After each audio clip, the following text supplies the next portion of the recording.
Hey everyone. So welcome to chapter 3.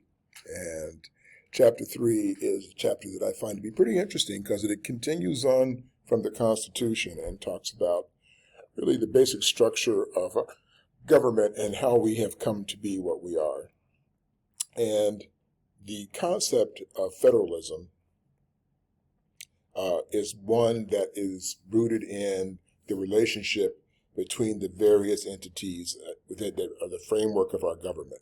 So from the federal, state to the local levels of government, how they work together, who has responsibility, the overlapping responsibilities between the state, the federal, and local governments, who controls what, who has power over what. That's really the essence of what this chapter really reflects. So let's jump into this a little bit and learn a little bit about federalism. So first of all, let me just educate you about there are 3 different major types of systems that exist in most governments.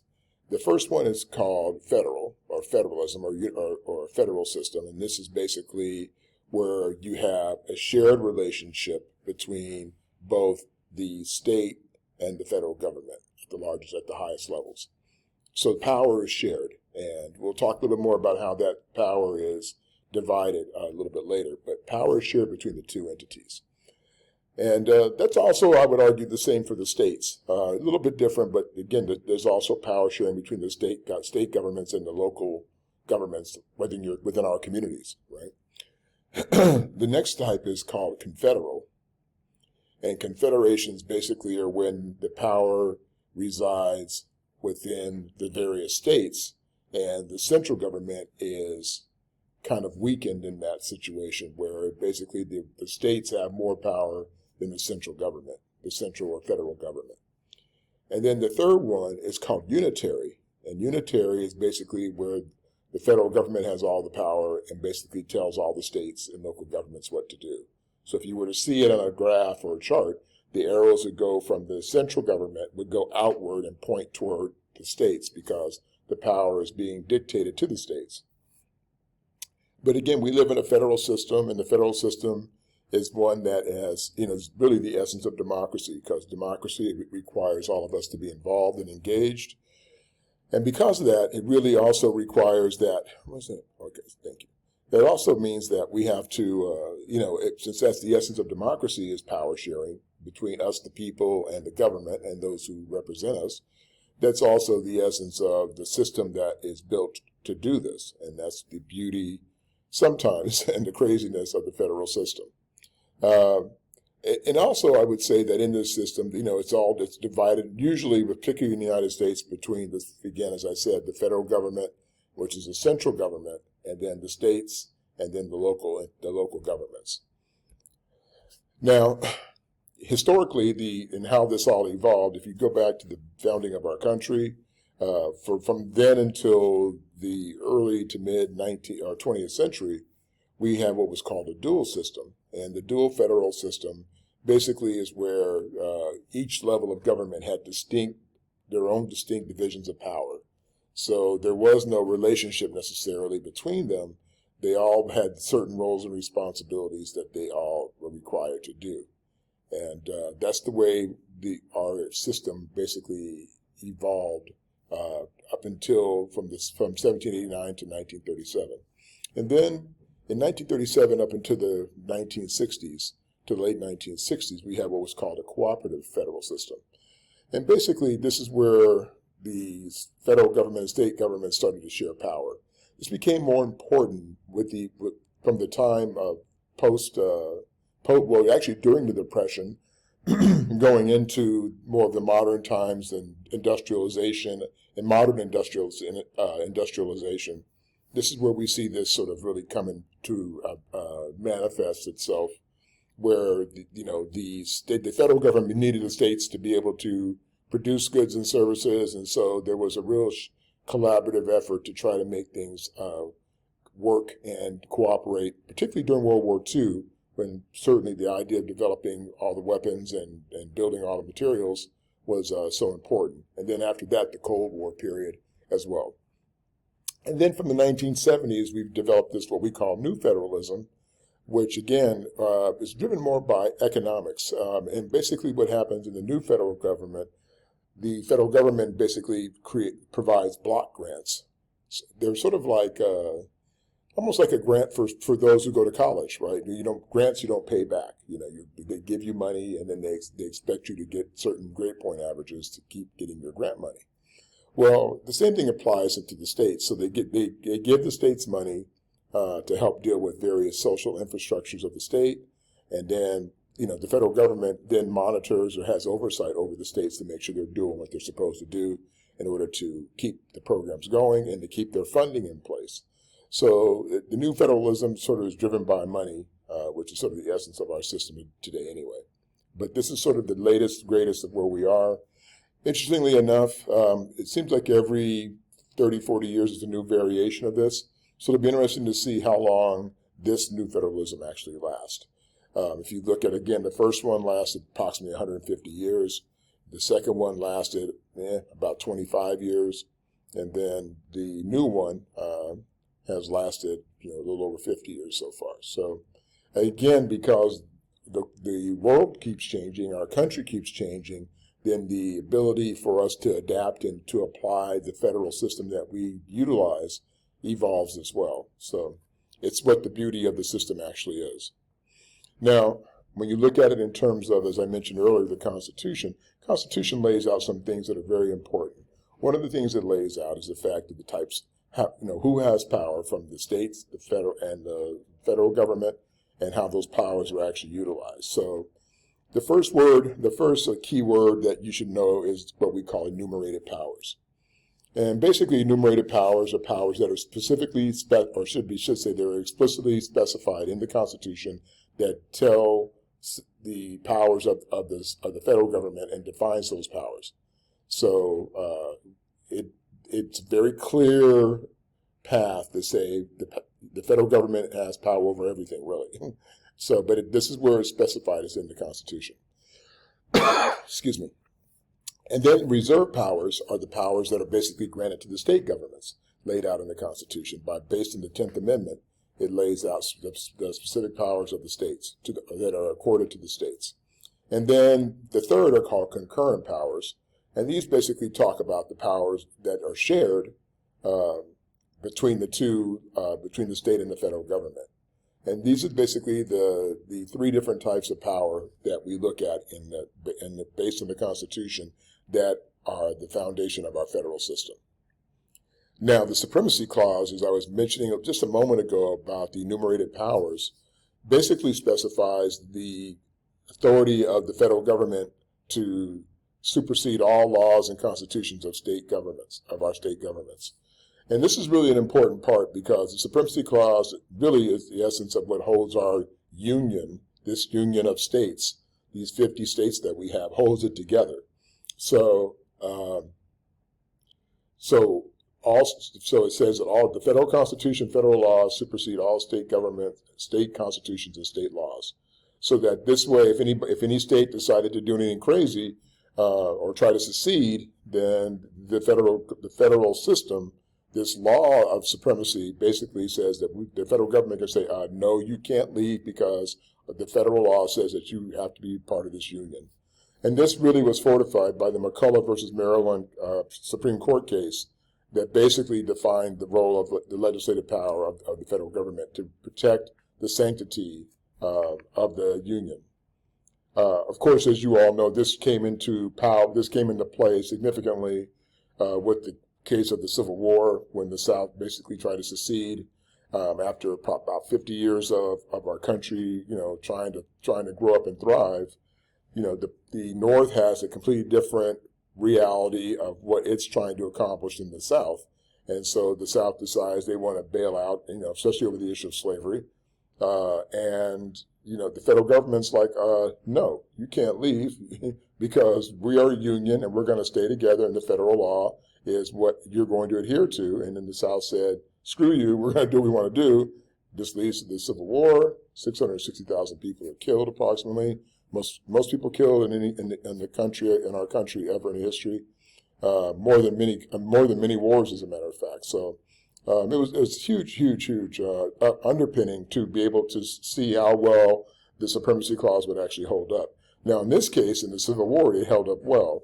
But one of the hypocrisies of this particular situation is the fact that after the Civil War and the slaves were free, and early on after post-slavery, they were in state legislatures in the South in some places, and they had left the Union troops in the South to make sure that the Southern folks and the Southern former troops would not, rise up against the slaves or cause trouble for them, former slaves. And so, but what happened was, so when the states started instituting laws that would prevent the slaves from really having real impact in the state legislatures and state governments and state policies, and even the local policies, the federal government did nothing for over 100 years. So they let the South basically blow off the federal law to serve their own interests in regarding people of color in the South for again, from post-Civil War till 1965, really. 1956 for Brown versus Board of Education, but 1965 is when it really changes. But anyhow, so this is the way that the country sets up, and so we're the ones that have to make sure that the federal government does what it's supposed to do. So sometimes when the states do stupid stuff, the federal government supposed to step in and do their job. Now, again, so there's some other key terms that I'm going to cover real quickly here.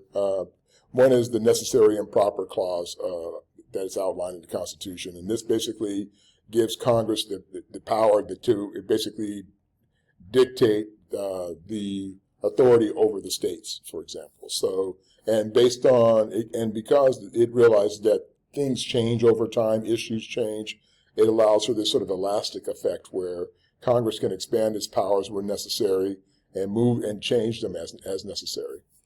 And then, again, one of the key cases regarding this was McCulloch versus Maryland case, because the issue was to expand the federal powers over the states. Okay. Another component was the full faith and credit clause, and again, this is the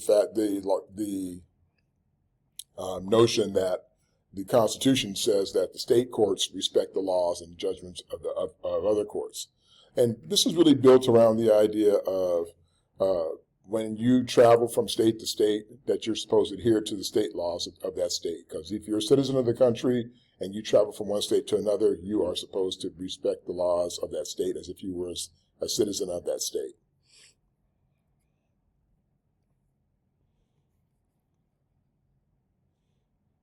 Okay. So other types of federalism, there's particularly today we have fiscal federalism, which again focuses on the issue of money and the federal taxes and grants and financial transfers that exist between the various levels of government. So between the states and the local governments, how money is allocated and how the checks and balances that are put in place to make sure that the money is being applied and utilized in the way that it was asked and the way it was requested or why it was requested. So that's called fiscal federalism. And then some examples of federalism and how it actually works in the real world. Of course, education. We have a Department of Education. That's a key component of that. Basically, the Department of Education is what divvies out money to the states for education, public education issues, and they have oversight over that. And actually, today in the world we live in, they're trying to push away from the Department of Education and trying to privatize more of these things, which I argue is problematic. I think arguably one of the problems in our country, this is my opinion, by the way, is that we don't have a federal mandate for how we educate our students from at any level. So the laws of California regarding education for K through 12 can be completely different from the laws that are mandated in Florida, for example. And instead of standardizing that or having a federal mandate for how we teach or how we educate, for at least through K through 12, to me is an unfortunate part, because that means that you can have some states that can still discriminate or deny a certain level of education to the students, and other states can do something completely different. And while I do respect the state's autonomy to some degree, there are certain things that if you're getting federal money, then you should have to be mandated to to respect the rules of the state, or excuse me, the rules of the federal government.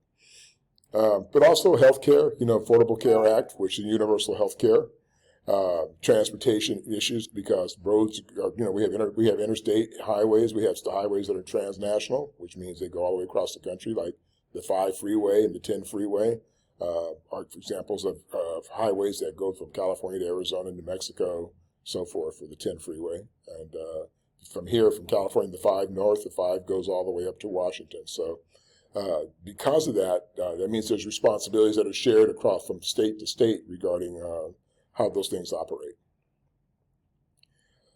Some of the advantages of federalism. I think one of the biggest advantages of federalism is the fact that it allows for experimentation and innovation.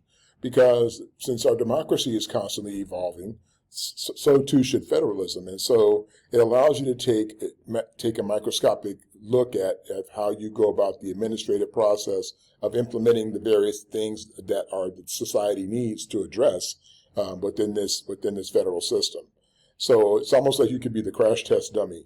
And if it works, then you can implement it on a wider scale.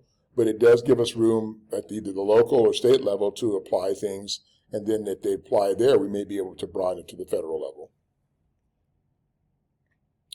Some of the disadvantages, of course, obviously, this always happens, and partially is the complexity of federalism. It's not it can be inefficient. Bureaucracies are often inefficient because there's so many checks and balances. But sometimes the beauty of that is there are these checks and balances. But inefficiency is certainly a problem with that. And then also there's the conflicts between states and federal governments and states and local governments because they may each have their own vision of how they perceive the policies that are there and what they want to be able to do. And obviously each state thinks they know better than the federal government what their states need, which is probably fairly true. But when the federal government's allocating funds, there'll certainly be frustrating and tense moments where the states and the federal government are at odds with one another. Some states like California have much more, I'll use the word gravitas, meaning we have much more say and much more power than a lot of the states do against the federal government. So when the federal government pushes on California, California, with the 5th largest economy in the world, has the ability to push back pretty strongly. So some of the primary issues today we look at with federalism, again, some of us to deal with the issue of like marijuana legalization, healthcare, immigration issues are always at front and center right now. And this is also part of the public administration system of our country that basically is what makes the country operate. The legislators create the laws and policies. The public administration system is what administers the laws and policies that come out of Congress. So this is where some of those struggles come in. And again, from state to state, it varies. Some states will have marijuana legalized, other states don't. And even if the federal government decided to legally recognize marijuana, then that states themselves could still set up their own parameters for that. Just like with regard to health care, with regard to women's right to choose. These are all contentious issues that the country faces at this point. And then if you look around the world, there's some issues, of course. Every government's certainly unique. The United States certainly is one of those things because of how we use block grants and those things to fund programs. But other countries certainly do things a little differently. And some of the examples they use were Germany and Australia and Canada, and how there's some ways you'll be able, and we'll talk about it more in class, but how they are actually utilize how they go about controlling or allocating funds is very different than how we do our things at home.